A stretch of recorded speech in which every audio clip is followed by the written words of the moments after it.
Bueno, ya tenemos en el piso a Pablo Flores, dirigente sindical.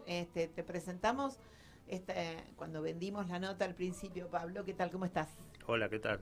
Buenas tardes. Te presentamos como uno de los fundadores de la Juventud Sindical, como un tipo que hace 4 años está conduciendo un sindicato chiquito pero complejo, chiquito pero poderoso, además, por lo que representa. Pero antes de entrar de lleno en tu actividad sindical, le quiero contar a Laura que mientras ella contaba todo el tema del agua, Pablo iba haciendo sus comentarios acá al respecto, y entonces sacábamos la cuenta y decíamos que más o menos lo que gastaba un solito de eucaliptus, sus 20 litros es lo que se gasta en lavar la vereda a la mañana. Pablo estaba enganchado con el tema también. ¿Te interesa la ecología? Sí, por supuesto, me parece que es un tema que nos atraviesa a todos. ¿Lauri? Sí, bueno, me alegra que yo creo que a todos efectivamente nos interesa. No sé si todos tenemos la noción de la urgencia, ¿no? De que ya no estamos hablando No, sí. de años. ¿Te acuerdas Cuando vi que Montevideo dentro de 18 días se queda sin agua, dije, bueno, no puede claro, ser. 18 días. ¿Te acordás cuando Lilita decía vienen por el agua, al final de cuentas? Tan loca no No, que estaba. sí, venían por el agua y vienen por el Vienen agua, por el agua, vienen por el litio, por vienen por el todo. litio, vienen por el oro, vienen por Y nosotros todo. venimos por Pablo Flores ahora, venimos por Bien. Pablo Flores. Entonces, el gremio de empleados de la AFIP ahora está enfrentando el 14 de junio un nuevo desafío electoral, ¿verdad? El 14 de junio. Sí, así es. El 14 de junio, todas las seccionales que integran el gremio en todo el país, que son 18 seccionales, vamos a elecciones y elegimos representantes que después en un congreso vuelven a elegir a la conducción nacional en agosto. O sea que la conducción nacional se elige por interpósita persona. Sí, es una elección indirecta por medio de representantes, pero que salen de la elección del 14 de junio, de las 18 elecciones del país. Por supuesto, nosotros somos de la seccional capital, así que hoy estamos conduciendo el gremio. Tenemos a nuestro cargo la negociación colectiva, nada más y nada menos, y bueno, vamos a redoblar, digamos, nuestro compromiso con todos nuestros representados para seguir en ese camino. Pablo, el 80% de las seccionales entró en lista de unidad. Esto quiere decir, los distintos sectores que podían competir entraron en una lista de unidad. Sí, la mayoría de las seccionales, creo que en 4 seccionales hay competencia, que es una cuestión, digamos, me parece que está bien, que es sano de discutir. Pero bueno, la mayoría pudimos en un proceso de nosotros mismos desde Seccional Capital, ni bien asumimos y disputamos en el 2019, trabajamos para conformar una unidad que nos parece que fortalece al gremio y bueno, ese trabajo dio el resultado de una lista de unidad. No es que hay una lista única, hay un trabajo para construir la unidad. Claro, un trabajo que llevó estos 4 años, además de la primera gestión. Claro. ¿No? ¿Cuáles son los logros de este momento? A ver, vamos a poner un poquito en contexto. Yo no sé, ¿ustedes me escuchan bien? Porque yo tengo un sonido a lata acá en el oído. Puede ser que yo tenga un problema en el... en estos 4 años, decía, pasaron muchas cosas. En estos 4 años anteriores. Pasó el macrismo, por ejemplo. Y en el medio de lo que estaba pasando el macrismo, pasaron pérdida de muchas cuestiones que eran ya conquistas, derechos adquiridos de tu gremio. En ese contexto, digamos, ¿cuáles fueron las cosas que se perdieron y qué se recuperó en esta gestión? Mira, te diría que hay cosas que tienen que ver con lo material, con lo salarial, y que son los ajustes que nos hizo la administración anterior, y cosas que tienen que ver con los derechos, con la cuestión más simbólica y con lo que nosotros decimos que no tendríamos que haber vivido nosotros como trabajadores, que fue, por ejemplo, la creación de el Departamento de Integridad Institucional, la Dirección de Integridad Institucional, que se dedicó a perseguir compañeros por el hecho de realizar su trabajo, armar sumarios, en muchos casos llevar a la justicia, donde tuvimos compañeros con expedientes judiciales que... ¿Había persecución gremial? ¿O cuando vos estás diciendo...? No, más que gremial, política, porque era, digamos, eran compañeros que trabajaban casos relevantes que cuando no, digamos, acataban las órdenes de lo que tenían que hacer, digamos, bueno, fueron perseguidas. O sea, compañeros trabajadores de AFIP que tomaban, por ejemplo, el caso de grandes empresas. Claro, esas grandes empresas hablaban con quien había que hablar y entonces encontraban la manera de que fueran sumariados los compañeros y no se siguiera adelante con el proceso. Sumariados, judicializados, muchos compañeros embargados por sumas millonarias, cuando, digamos, lo que habían hecho era bien su trabajo. Bueno, logramos que esta dirección, digamos, termine, porque aparte, digamos, como es como un aparato represivo institucional que no tenía razón de ser. Bueno, esto se eliminó y se armó otro que tiene que ver con lo, no ya con esta persecución, sino, digamos, con establecer cuestiones de ética profesional y bueno, nada, me parece que hoy se vive de otra manera el organismo. Bueno, aparte de eso, recibimos ajustes en las alícuotas de lo que nosotros cobramos del fondo de jerarquización, que nosotros participamos de la recaudación.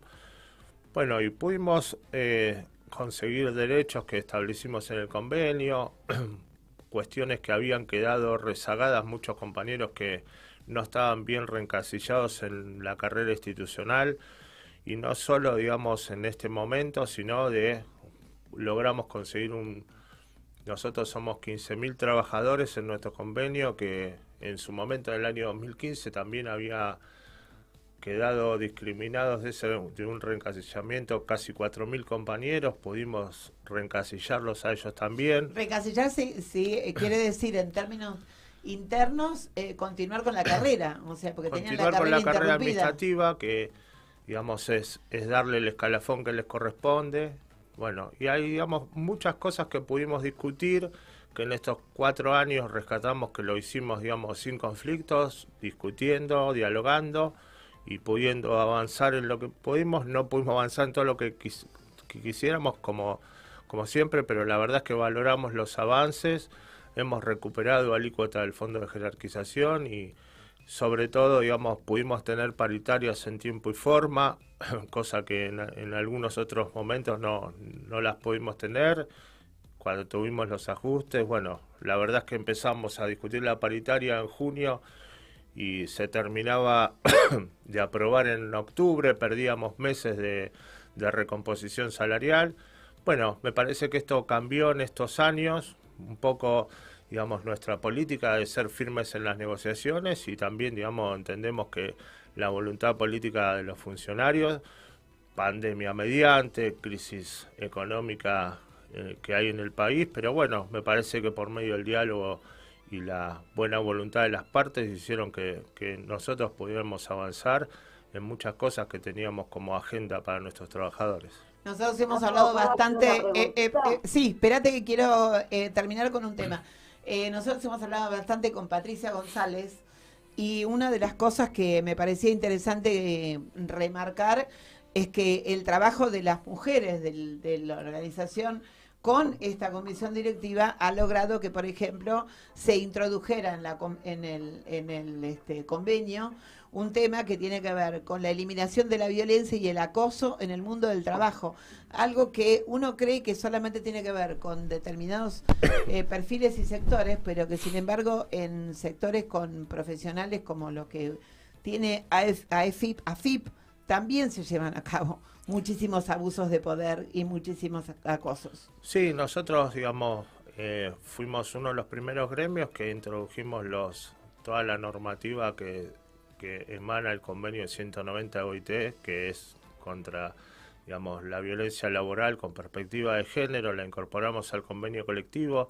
Digamos, esto a veces se piensa que es una cuestión menor, pero cuando los compañeros sufren la violencia en el ámbito laboral, la verdad que en la vida de cada uno de estos compañeros o compañeras es el 100% del problema. En su cada vida. Día Entonces, es su 100%. Digo, son cosas importantes que en la medida que nosotros institucionalicemos esta política vamos a bajar la discrecionalidad de los funcionarios, que a veces hacen un mal uso de su poder. Laurita. Sí, bueno, un poco tiene que ver con esto de las nuevas reglas, por suerte, contra la violencia de género, porque vos te toca ser dirigente sindical, no sé si se me escucha. Bien, disculpe. ¿No le escuchás bien? A ver, espera un minutito. A ver, ¿me escuchás un poquito? ¿Te subo de acá? ¿Ahí? El segundo. ¿Este? A ver, ¿me escuchás un poco? A mí me satura, espérate que lo terminamos de arreglar y ya. Hola, ahí. Ahí te escucha, hola Laurita. Hola, hola. Ahí está, ahí está. Está perfecto, sí. Bueno, bárbaro. No, decía que a vos te toca ser un dirigente sindical en un momento de lo que se da en llamar una crisis civilizatoria, es decir, que todo está cambiando, así que no es pues, lo que hablábamos antes de la ecología, lo que después de las cuestiones de género, y también me pregunto cómo viven ustedes este tema de la inteligencia artificial, porque digo, en un lugar administrativo como AFIP, quizás puede llegar a afectar también a los trabajadores, ¿o no? Sí, seguro. Nosotros cuando asumimos no teníamos, digamos, pandemia mediante, nos quedó la discusión del trabajo remoto y mixto, ¿no? Esta cuestión entre presencial y remoto, que en un principio no la teníamos y que después la pandemia está. La verdad que tenemos muchos compañeros que hicieron su tarea de manera remoto, que hoy la verdad es que quisieran que esto tenga, digamos, una efectividad, digamos, en el marco laboral de la discusión. La verdad que no se está dando.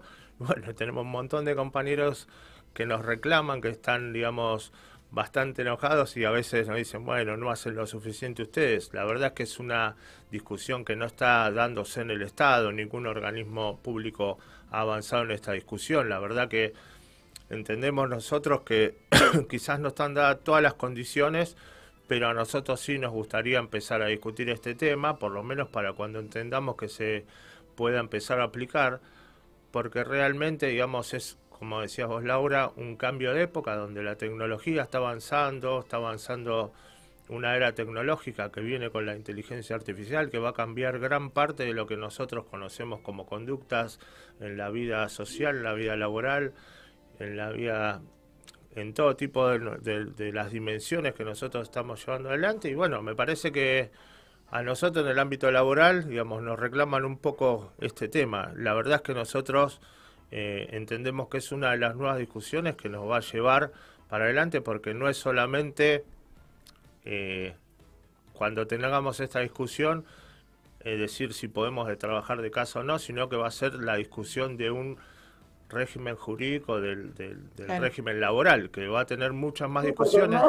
No pensaba solo yo en el home office, que es una discusión que efectivamente se planteó en pandemia y que sigue abierta, sino que yo me pregunto, no sé si uno no puede decir, Alexa, ¿cuántos son los evasores que hay en la ciudad de Buenos Aires? Y en vez de que haya un tipo buscándolo, está... Te mandan un robot. Claro, está la inteligencia artificial que te dice son 48.000 y chao, y hay un empleado menos. Digo, no sé si esto puede llegar a suceder. No, por supuesto que hay que pensarlo, ¿no? No, hay que pensar, digamos, muchas aristas de esta discusión. Seguramente nosotros tenemos varios departamentos de la AFIP, que es un organismo muy tecnologizado, digamos, y sobre todo por sus bases informáticas, pero que también analizan, digamos, toda esta utilización de la inteligencia artificial, ¿no? Que son oficinas de la ciencia de datos.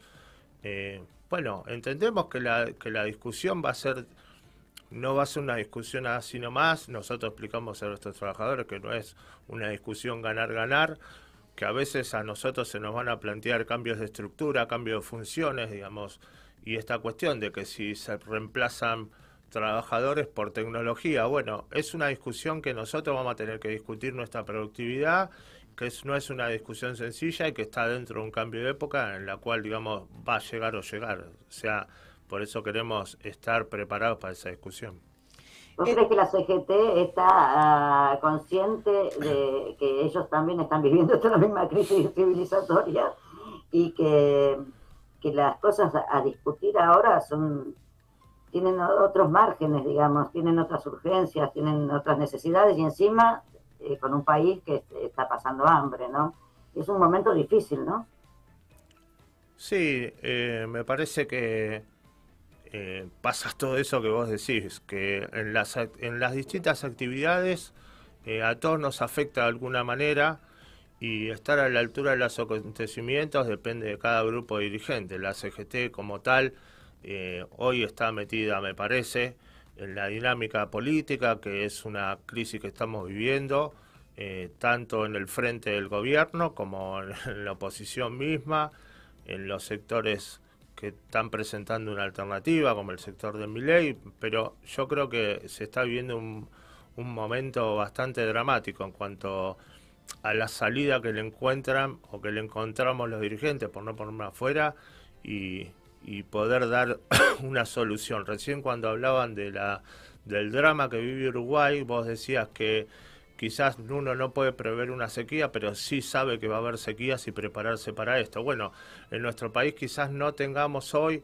en la puerta el drama de la sequía, pero tenemos el drama de cómo nosotros tratamos los recursos naturales en cuanto a la energía y cómo nosotros logramos una distribución de la riqueza de tal manera que nuestro pueblo no pase hambre. Bueno, y bueno, lamentablemente hoy estamos cerca de dirimir un nuevo mandato presidencial, un nuevo ejercicio para un poder ejecutivo y las definiciones sobre los candidatos y los proyectos no son claros, sobre todo para la sociedad en general, ¿no? Y bueno, esto para nosotros, digamos, es un tema que nos pone a muchos dirigentes, digamos, a ver, digamos, cómo se resuelve y cómo salimos de esta encrucijada. O sea que yo los escuchaba a los dos, me parece súper interesante todo el tema, sobre todo porque conociendo la dinámica de los trabajadores que representa Flores, es gente muy preparada, digamos, es gente francamente muy preparada para afrontar las capacidades que tiene, entonces todo este tema de la inteligencia artificial y demás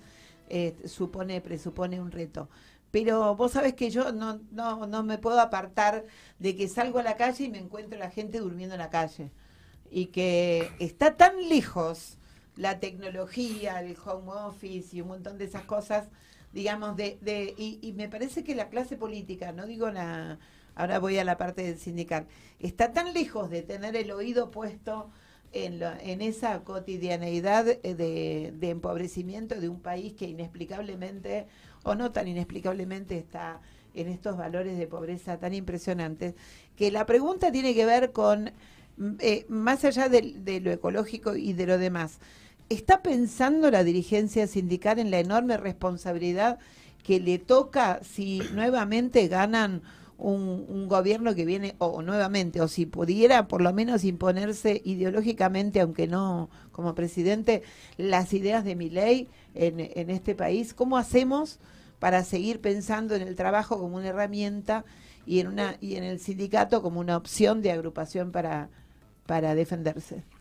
Mira, yo por lo que te puedo decir, digamos, puedo hablar mucho más por nuestro sector, que es el Frente Sindical, que por todo el conjunto, pero me animo a decir que ninguno de los sectores sindicales quisiera que esté un sector como el que representa a Milei o el proyecto que representa a Milei, digamos, en el Poder Ejecutivo, llevando adelante una improvisación total. Después, obviamente, que hay, digamos, la mayoría de la dirigencia está tratando, digamos, si bien hay sectores que están parados en las dos opciones políticas, porque hay dirigentes sindicales que siempre juegan a dos puntas. No sé si a dos puntas, parado, algunos jugarán a dos puntas, pero creo que algunos juegan claramente de un lado y otros juegan claramente de otro. Sí. Y digo, la verdad es que estas son las tensiones de la democracia. Lo que yo me animo a decir con autocrítica es que el movimiento obrero no tiene la verdad es que hoy ya no tiene una estrategia, que somos parte de la estrategia de la política y que no estamos pudiendo resolver cómo discutimos esto. Y eso, digamos, a nosotros, digamos, dirigentes que tenemos algún grado de responsabilidad porque todas las decisiones políticas terminan afectando al mundo del trabajo, digamos, nos pone un poco por lo menos en alerta. reflexionar, digamos, de que nosotros tenemos que animarnos a dar discusiones que no nos están dando. Y quizás no están dados los ámbitos y hay que construirlos, y para construir esos ámbitos hay que discutir con todos. Veremos cómo se resuelve, porque estamos en el final de una etapa donde se va a decidir, digamos, cómo se resuelve las opciones políticas para un nuevo gobierno. Pero me parece que a nada de que se armen las fórmulas y se designen los candidatos, hay una incertidumbre total sobre cómo se designan, ¿no? Bueno, yo creo que, digamos, cada uno después terminará eligiendo una opción y de eso, digamos, dará un resultado. Pero lo que creo es que ya a la dirigencia sindical y sobre todo a la dirigencia del peronismo en general, que después uno cuando se junta nos terminamos quejando todo de lo mismo, tenemos que estar mirándolo cómo se resuelve la coyuntura, pero la verdad dando las discusiones que tenemos que dar para adelante, porque si no nos va a pasar lamentablemente lo que le está pasando hoy, el drama de Uruguay, que nos va a agarrar en nuestras discusiones y en nuestros dramas, cómo resolvemos cosas que no nos animamos a discutir antes. Exactamente. La semana pasada entrevistamos a Daniel Joffre, el secretario general de Aceiteros, que entiendo que también está en el frente sindical, sí, y dio una definición muy dura sobre, porque obviamente también hablamos de política y de la cuestión de cómo veía la CGT, y él decía que creía que hay algunos que creen que la solución está en buscar conseguir cargos políticos para el sindicalismo dentro de las listas, ¿no? Y que en cambio él pensaba que no, que había que darle un empoderamiento a la clase obrera y que consiga presionar a los sectores políticos que no... Sí, hablaba del rol más que en lugar de pelear por los puestos se peleara por un rol, se peleara Claro. porque tuviera realmente peso la organización sindical en esto. ¿Tu posición en esto cuál es? y te diría que es una intermedia, digamos. La verdad es que el sindicalismo fue poderoso cuando ocupó muchos lugares en el Congreso. Quizás no es la razón total, digamos, ocupar, digamos, lugares en el Poder Legislativo, pero sí, digamos, tener una estrategia política. Digamos, la reivindicación gremial pura, nosotros, por lo menos que lo aprendimos de Perón, digamos, las soluciones gremiales no existen sin soluciones políticas. Digo, y para eso hay que estar sentado en una mesa donde uno se compromete. Y la verdad que nosotros, aparte de representar, es la historia del movimiento obrero argentino, por lo menos que cuando surgió a la vida política fue cuando tuvo mejores posibilidades de dignificarse en la vida familiar, personal, profesional, laboral.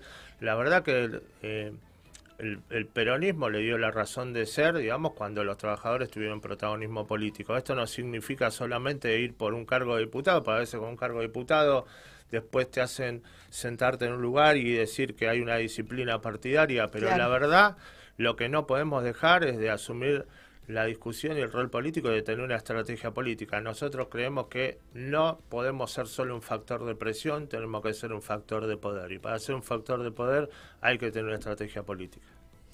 En el marco de esa estrategia, la Iglesia está teniendo algún rol, a mí me parece.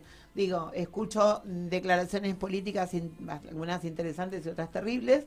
Escuchamos al Papa, cada tanto acá sacamos a Lito Borello, que es otra persona. Mirá, sonreís cuando le hablo de Lito Borello.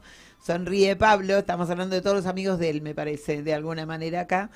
Y Lito siempre se apoya en lo que va diciendo Francisco respecto de la esperanza. Él decía en un momento dado en una nota que le hicimos que había un después porque lo que estaba hoy estaba de esta manera, que regodearse en la queja de lo que está pasando ahora no sirve de nada, que hay que juntar fuerzas porque la que se viene hay que pelearla a partir de este minuto.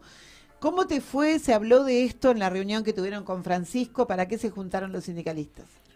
La verdad que tuvimos una reunión con Francisco, participamos de un encuentro donde pudimos ratificar un convenio que venimos trabajando con la Universidad del Salvador, con la fundación, porque también los trabajadores queremos expresar nuestra solidaridad con los trabajadores que no tienen trabajo hoy, y nosotros tenemos un convenio para, digamos, viandas que tienen que ver con que reparten, digamos, los curas villeros, con, digamos, todo un valor nutricional y algo, digamos, que está por lo menos a nuestro criterio bien hecho y que tiene que ver con el momento difícil que se vive, ¿no? Este convenio lo hemos firmado y fue ratificado y firmado por Francisco allá, y la verdad tuvimos un encuentro que la verdad, digamos, siempre a uno lo conmueve.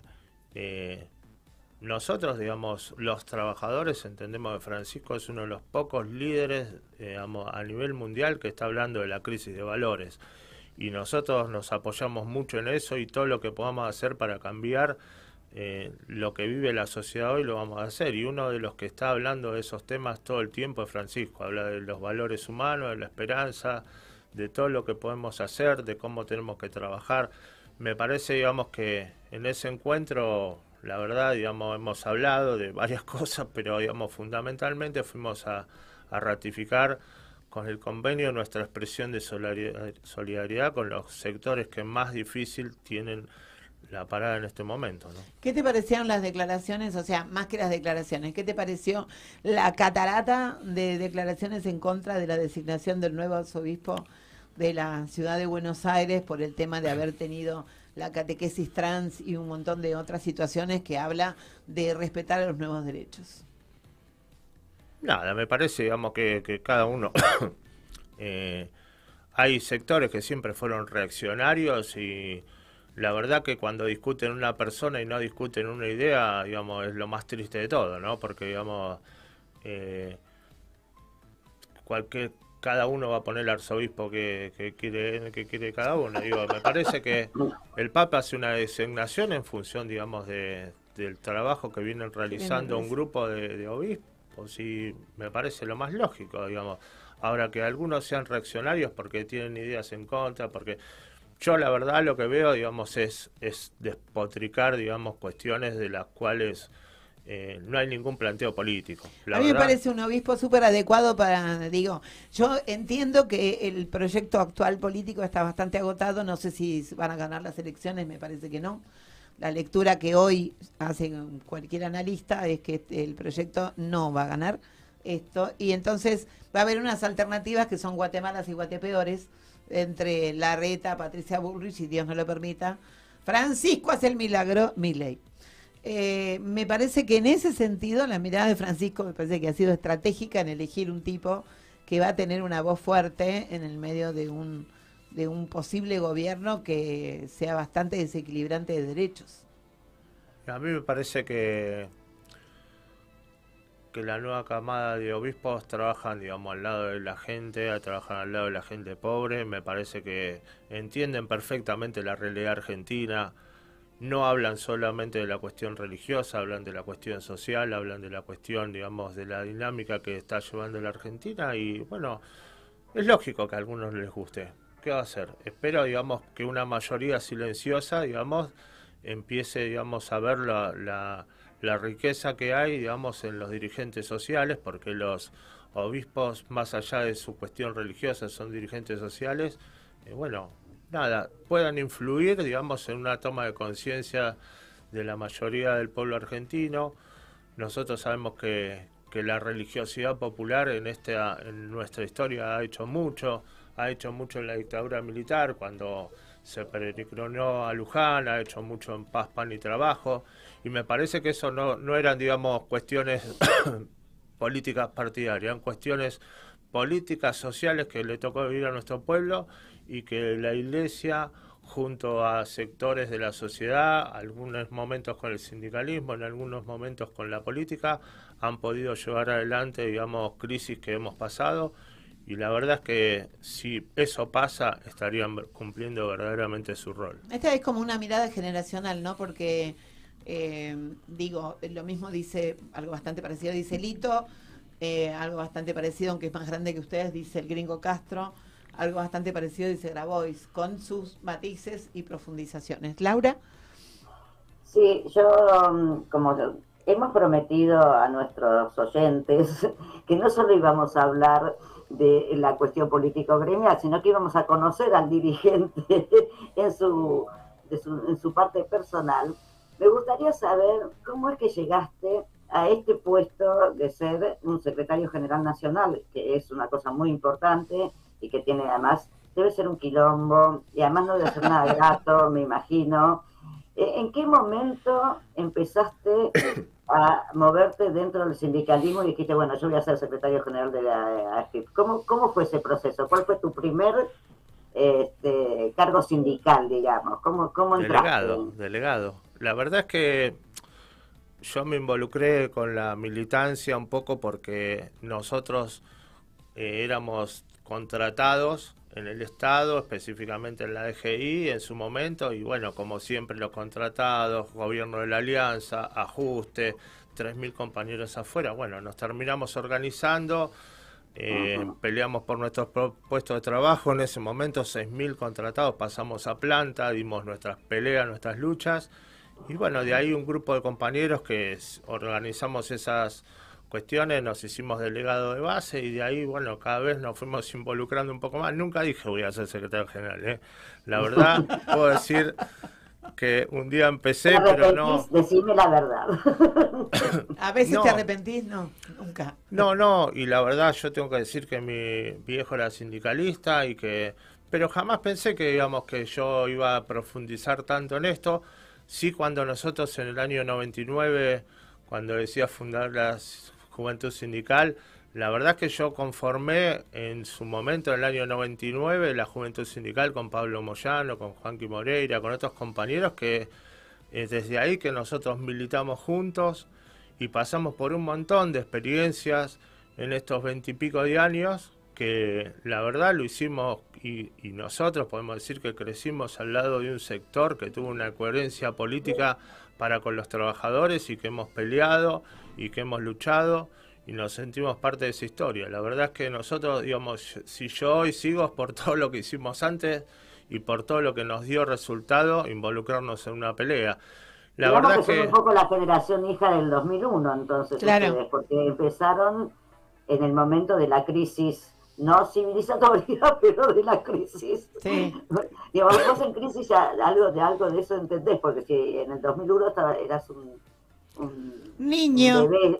En el 2001 nosotros ya estábamos peleando por los pasantes, porque digamos también nosotros ya habíamos peleado nuestro pase planta varios años antes, en el 98, empezamos nuestras peleas en el 95, 96, 97, en el 98 logramos los pases a planta y después vinieron todos los grupos de pasantías que había en el Estado y logramos, la verdad que para nosotros es un orgullo decir hoy que en esos años consolidamos más de 4.500 puestos de trabajo que iban, digamos, siempre al derrotero del recambio de pasantías en el Estado. Nosotros pudimos consolidar esa cantidad de puestos de trabajo que son compañeros de planta y que se han profesionalizado, que han seguido estudiando, que son contadores, abogados y que están trabajando en la FIP y que llevan adelante el organismo.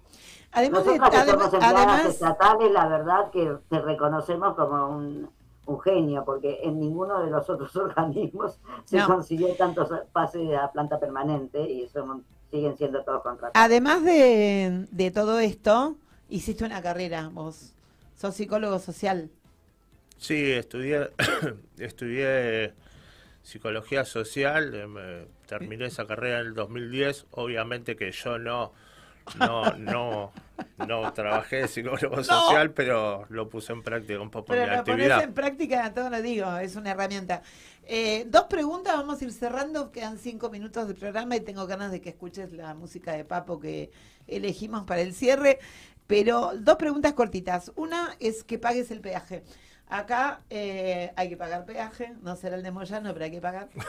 Y el peaje es que nos cuentes cuál fue tu primer trabajo y a qué edad, cuando eras así chiquitito. Y la otra, así como al pasar, decime de qué sindicato era tu padre.